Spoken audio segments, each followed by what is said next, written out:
Selamat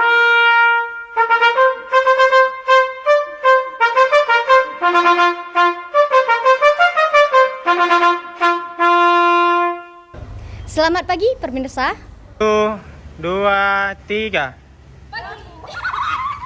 Why are we still here? Just to suffer? Pagi, luar biasa, tetap semangat, Stikes Gapu. Kembali lagi bersama saya Sela Ciciu di Metro Mini. Berikut materi hari ini yang akan kita bahas selengkapnya.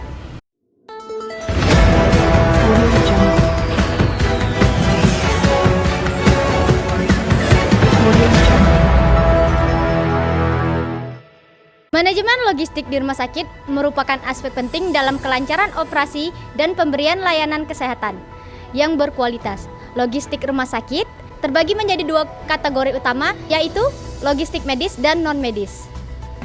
Langsung saja kita terhubung dengan rekan kami, Romai. Romai.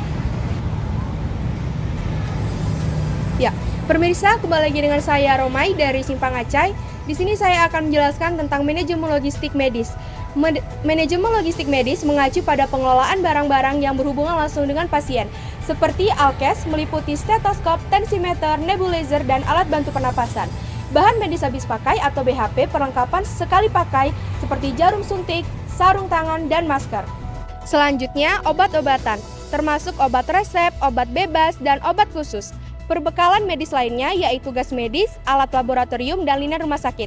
Tujuan manajemen logistik medis yaitu ketersediaan barang medis yang tepat, jumlah tepat, waktu tepat, dan biaya yang efisien. Perencanaan persediaan menentukan kebutuhan barang medis berdasarkan tingkat penggunaan, pola historis, dan pedoman klinis. Pengadaan membeli barang medis masuk terpercaya dengan harga yang kompetitif. Penyimpanan menyimpan barang medis dengan cara yang aman dan terkendali untuk menjaga kualitasnya. Distribusi mengirimkan barang medis ke departemen dan unit yang membutuhkan dengan tepat waktu. Pengendalian persediaan memantau tingkat persediaan dan memesan barang baru bila diperlukan. Sekian dari saya, kembali ke studio. Baiklah, terima kasih Romai atas beritanya. Selanjutnya kita akan terhubung kepada Dwi. Dwi. Oke, baik, siap ya. Perkenalkan, saya Dwi dari Kebun Boho, ingin lanjutkan materi tentang manajemen logistik non medis. Jadi di sini logistik non medis mengacu pada pengelolaan barang-barang yang tidak berhubungan langsung dengan pasien, seperti perlengkapan kantor, contohnya alat tulis, kertas, dan perlengkapan komputer. Selanjutnya ada peralatan furnitur. Ini termasuk dari meja, kursi, dan tempat tidur. Selanjutnya ada perlengkapan kebersihan, termasuk sabun, deterjen, dan disinfektan. Selanjutnya ada perlengkapan dapur, contohnya seperti peralatan masak, peralatan makan, dan bahan makanan. Selanjutnya ada peralatan pemeliharaan, di mana ini termaksud dari peralatan untuk memperbaiki dan memelihara bangunan dan peralatan rumah sakit. Selanjutnya ada perlengkapan transportasi, contohnya seperti ambulan. Jadi di sini, manajemen logistik non-medis bertujuan untuk memastikan kelancaran operasi rumah sakit dengan menyediakan barang-barang yang diperlukan untuk mendukung berbagai fungsi non-medis. Manajemen non-medis meliputi dari perencanaan persediaan, di mana menentukan kebutuhan barang non-medis yang berdasarkan anggaran, proyeksi penggunaan, dan standar rumah sakit. Terus di sini ada yang kedua, pengadaan, dengan membeli barang non-medis dari pemasok yang terpercaya dengan harga yang kompetitif. Selanjutnya ada penyimpanan, di mana menyimpan barang non-medis dengan cara yang aman dan terkendali untuk menjaga kualitasnya. Selanjutnya ada pendistribusian, di mana ini mengirimkan barang non-medis ke departemen dan unit yang membutuhkan dengan tepat waktu. Selanjutnya yang terakhir ada pengendalian persediaan, di mana kita harus memantau tingkat persediaan dan memesan barang baru bila diperlukan.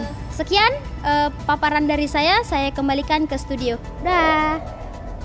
Baiklah, terima kasih kepada Dwi. Kita kembali terhubung kepada Saudari Siti. Ya. Baik, kembali lagi dengan Ya, kembali lagi dengan saya Siti Ramawati yang akan memberikan informasi tentang manajemen logistik yang efektif di rumah sakit dapat memberikan banyak manfaat seperti meningkatkan efisiensi, yaitu mengurangi pemborosan dan biaya dengan memastikan barang-barang tersedia pada saat dibutuhkan.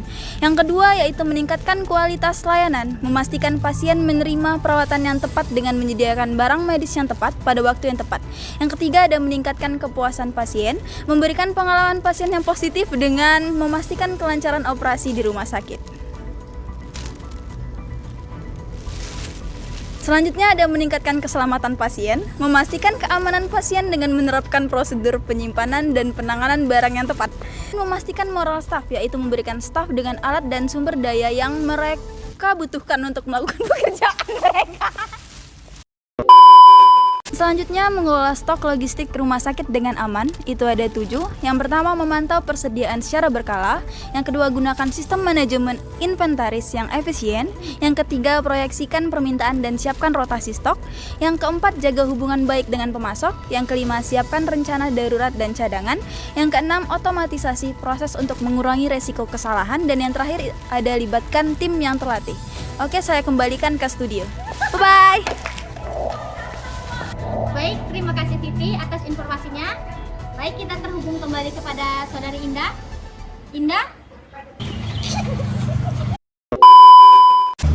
Bismillahirrahmanirrahim. Assalamualaikum warahmatullahi wabarakatuh. Saya Indah Sari dari Dusun Teluk Leban akan menyampaikan informasi tentang manajemen logistik rumah sakit dapat menghadapi beberapa tantangan seperti kompleksitas. Rumah sakit memiliki berbagai macam barang yang perlu dikelola dengan kebutuhan dan persyaratan penyimpanan yang berbeda.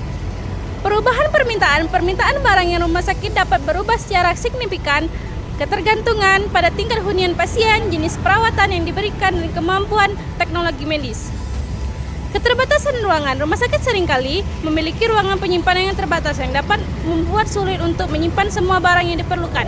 Persyaratan peraturan, rumah sakit juga harus mematuhi berbagai peraturan yang standar yang terkait dengan penyimpanan penanganan barang medis. Baiklah, saya Indah Sari kembali ke studio. Assalamualaikum warahmatullahi wabarakatuh. Sukron. Baiklah, terima kasih kepada Indah atas informasinya.